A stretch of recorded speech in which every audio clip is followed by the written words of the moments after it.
more Central Americans are apprehended by U.S. Border Patrol than from any other region of the world. Yet in South Central Texas, many asylum seekers have traveled much further to get there. Out of more than 51,000 apprehensions in the fiscal year to date, U.S. Border Patrol's Del Rio Sector reports more than 2,000 from Haiti and nearly 1,700 others from 36 countries across Africa. In the social media world, they're here in Acuna, which is across from Del Rio, is a safe place to cross. So whether it's true or not, that's what people hear, and then they start moving that way. The bandits jump down from the trees. Stop, give me your money. But along their arduous journeys, word-of-mouth tips become leaps of faith. From East Kasai in the Democratic Republic of the Congo, Julia and her 2 daughters fled their country in 2014. Julia's son had been murdered that year, and staying, she said, would have put her and her daughters at risk. While you sleep, the thieves will come through the roof. They demand money, and if you don't have money, they'll rape your daughter. Initially, they left for Angola, but Julia says it wasn't safe there either. So in 2018, they fled again.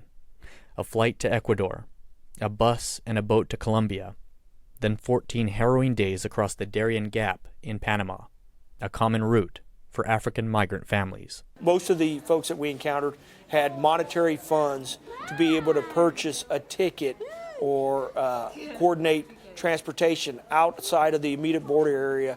And so that facilitated, I think, a more rapid movement of their initial encounter to their ultimate release and then their travel into the interior to await an immigration hearing. But near Mexico's southern border with Guatemala, many more migrants from Africa and Haiti have grown restless, waiting for weeks for transit permits to continue their travel north.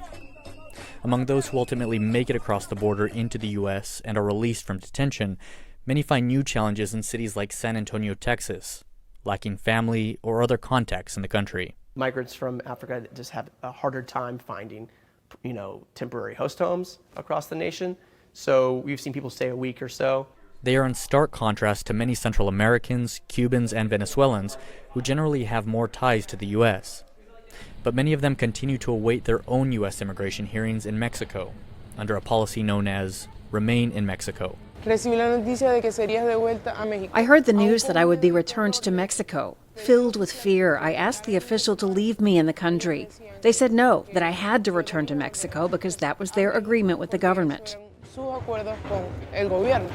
She plans to continue to wait until her day in court in late October. Ramon, VOA News.